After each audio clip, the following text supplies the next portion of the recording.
myself. I'm Mary Lou Tevebaugh. I'm an attorney here in Longview, but I'm not here in my capacity as an attorney because I wouldn't want to speak about potential litigation or pending criminal charges. I'm really here today in my capacity as a strong supporter of One Love Longview and Amanda Veasy, and also as a lifelong resident of the city of Longview. And in those two capacities, I feel compelled to address the recent closure and the harassment that One Love has experienced.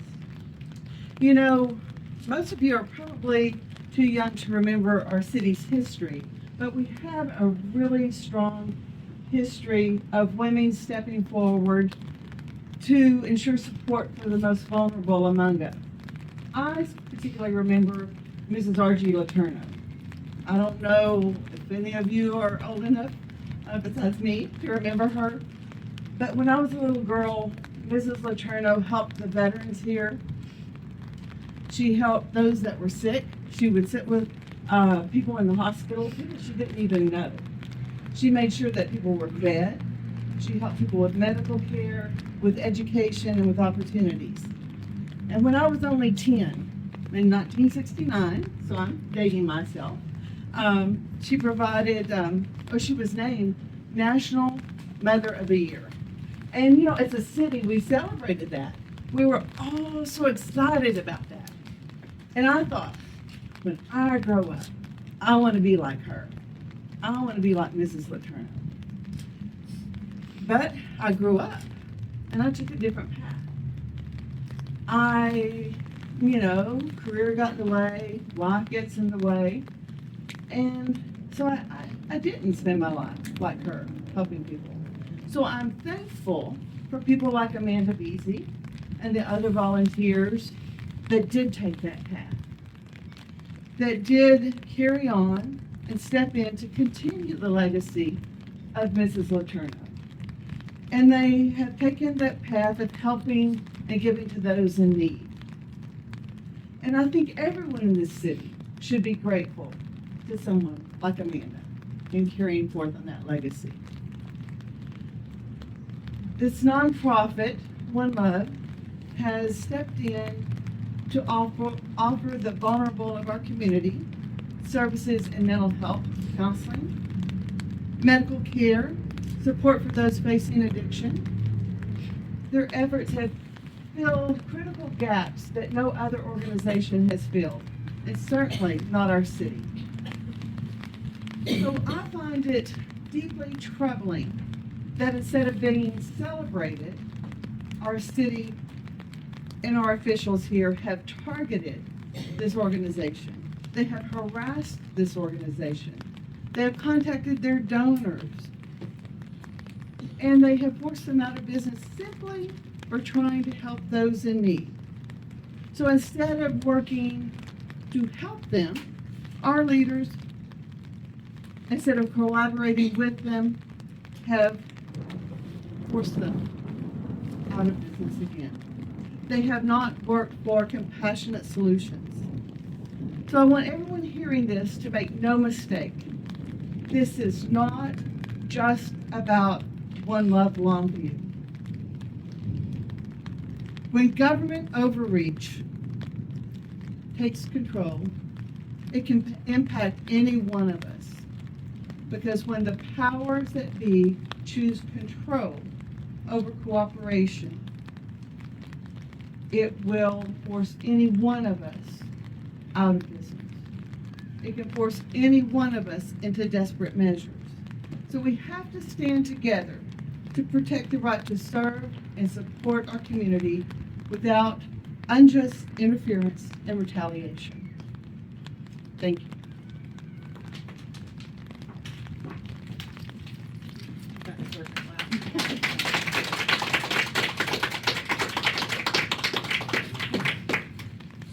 Good afternoon. My name is Ryan Ralston. I'm the National Volunteer Director with You Are the Power. We're a membership-based grassroots nonprofit. We operate in all 50 states. We help individuals, families, and other nonprofits who have been harmed by governmental overreach. Several months ago, a supporter here in One Love reached out on behalf of Amanda and asked that we get involved with her case. It took me about 5 minutes to fully understand that this is something that we absolutely need to get involved with. We specialize in helping those who have been adversely impacted by governmental overreach, and from the onset, you can tell that that's exactly what was happening here to Amanda, to her staff, and to her clients. There's no plausible explanation, no viable explanation as to why the government chose to do what they did to Amanda and her team. But what we are here to do is offer a solution for an identified issue. And that is, we are calling on elected officials here in One Love, in Longview, Texas, to work with Amanda, to work with her clients, to work with her staff to resolve this issue. There is a solution to this, and it involves human respect. For the past year to 2 years, Amanda, her staff, and her clients have been dehumanized by local elected officials here in Longview, Texas. That's unacceptable. We've had time to come out here, spend time with Amanda, this amazing community. Got to meet one of her clients yesterday, and the one thing that I can tell you is each and every person here, each and every person, no matter where they come from, is worthy of that. They're worthy of that human respect. We demand that the government step up and do something about it, rather than marginalize, or rather than criminalize what's going on here. They need to be working with Amanda and her staff. And so I just wanted to draw attention to that today, that there is a peaceful solution to this. There's absolutely, and it boils down to human respect. And so if we can get a meeting with the mayor, the city council, to get a meeting with planning and zoning, powers that be that are working against Amanda, and sit down together collectively and come up with a solution to this issue that doesn't involve criminalizing Amanda, it doesn't involve criminalizing her clients, and it doesn't involve taking away a much needed resource for this community as a result of political infighting, as a result of maybe misunderstanding. And so we're hoping that the more attention that we can draw to this situation, we can come up with a solution to this issue. So thank you so much for your time. I'll turn it over to Ms. Veasy.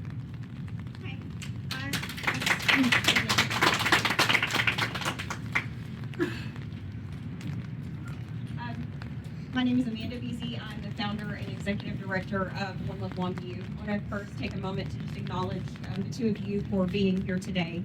Longview News Journal and KLTV have followed us and written some of the absolute best stories to cover us as we have transformed and just transitioned so much over the years to fit into the growing needs of our community. I know that we've done a story recently, and since we last spoke, we have obviously, I know you've been there, we have had, we've gotten this building that's been so graciously given to us for us to be able to continue our mission in serving the underserved here right in Longview, Texas. Since then, we have, within 72 hours of moving into that new location, faced some challenges. Just within those 3 short days, our staff, the new property where we are, and the previous property where we were on McCann, we have been stalked and harassed again by a former elected city official. We received notification from Development Services being given an ultimatum despite our attempts to bring One Love into compliance with the city. They declined to provide recourse or remedy, informing us that the only solution was to vacate the premises. And the latest is that we received second notice that if we fail to do so, we could be facing fines of up to $2,000 a day. This has effectively rendered our organization unable to function at this time. The city declined our request on setting up a meeting with Development Services and working towards solutions, both in person and in writing at this point. Where we are now is that we are asking the community for more support than ever, as you always have showed up for us. We're asking that you would hold space for us. We're asking that you would send respectful emails and calls to your mayor, to your elected city officials, I want to remind everyone at this time that hateful words will not unite us, that they will not provide solutions. The best way to reach out to us at One Love Longview right now is to reach out to me by email at amanda@onelovelongview.com. That's all spelled out. At this time, we are prepared to take any questions that you may have. So can you kind of tell us the process of how you were notified by the city that you could no longer operate there, couldn't begin to operate there? What exactly were their reasons for that? Sure thing. So within just a few days of moving in and starting to move our things into that new building, I received a phone call followed up by an email that we would not be able to remain in that location due to zoning issues, and that the only resolve was for us to just move out. You said that you felt targeted. Explain the circumstances under which you were targeted. I think this has been an ongoing process for the last 2.5 years. I think as we know and have seen, the media has done a wonderful job of covering all of the different aspects of our story and all of the different perspectives. But we know that as early as 2 years ago, or as far back as 2 years ago, forgive me, we began receiving phone calls. We began getting code compliance reports, things that could have been resolved with a simple conversation or a phone call from one of our city officials or employees to be able to resolve those issues. And instead, there was the route of criminalization that was followed up by new ordinances being written specifically to target our organization. And I myself am facing criminal charges now. And we have a new threat of being fined up to $2,000 per day. So by its simplest definition, you're simply asking now for a conference. That would be great. Have you been able to talk with any of our city's elected officials in the past 6 months or anything like that? There have been multiple conversations over the last, heavily over the last 2.5 to 3 years, and even dating back before that, where we have had multiple conversations with different city officials. Everyone who has been willing to meet with me has met with me. So at this time, you said you're basically unable to operate. Do you have any backup plan? Are you working from home, or do you keep an organization functions going that way? Right now, we're really unsure of our next steps. We are still actively reaching out and trying to work with the city to see what solutions they may be able to offer. Unfortunately, we have been, again, met both in person and in writing for a sit-down meeting. When we talked the other day, you said that you were working with some local churches to be like your one-day-a-week day shelter, things like that. Will those operations and functions continue? That's a great question at this point. Until we are able to meet with the city and discuss the next steps and what they are going to allow or disallow, we're at a standstill. We're unable to function. Our clients are still out there needing services. It's raining now, and we simply have no solutions, and we have been forced into a corner where we can't operate at all without being fined or criminalized. I guess my question is, could y'all work like separately from home or anything like that? I think we're doing everything that we can do to continue the operations that we can. Answering emails and phone calls, we can absolutely do that from home. We can just, like good Samaritans, we can go out and try to meet with our clients, and that's where we are right now. Just trying to keep those relationships going and continue to pour into them and meet what needs we can. But the reality is the services that we provide, they require a roof over our head.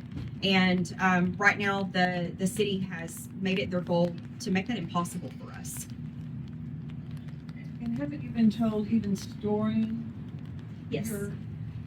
your supplies could result in a $2,000 fine? Yes, I was told over the phone that we would not even be able to use the property that we're in to store our belongings.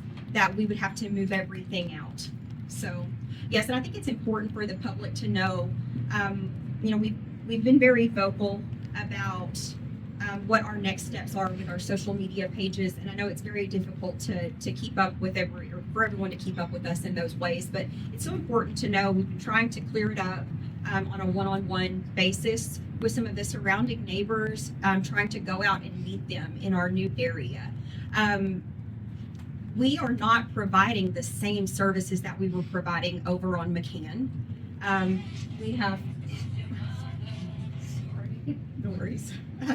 We have been very intentional about making sure that the concerns that the community had about some of the ways in which we operated on McCann, that we were working to transition, that we heard that feedback, that we want there to be some compromise. We want to be able to care for people and make sure that communities feel safe at the same time. That's wholeheartedly important to us. We're parents too. We are living right here in this community. We're going to the same churches, the same parks, the same restaurants that both our community members and surrounding neighbors and our clients are frequenting. And so I think it requires a unique solution. We are more than willing, always have been more than willing, to work toward creative solutions that would work for the community as a whole.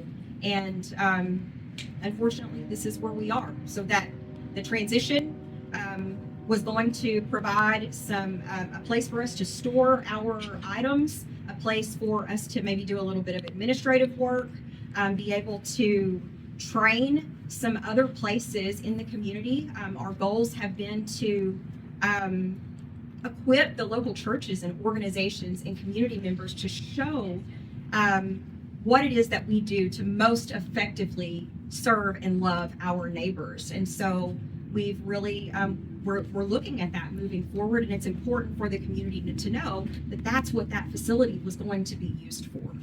Did you check the zoning before you moved in? I did not.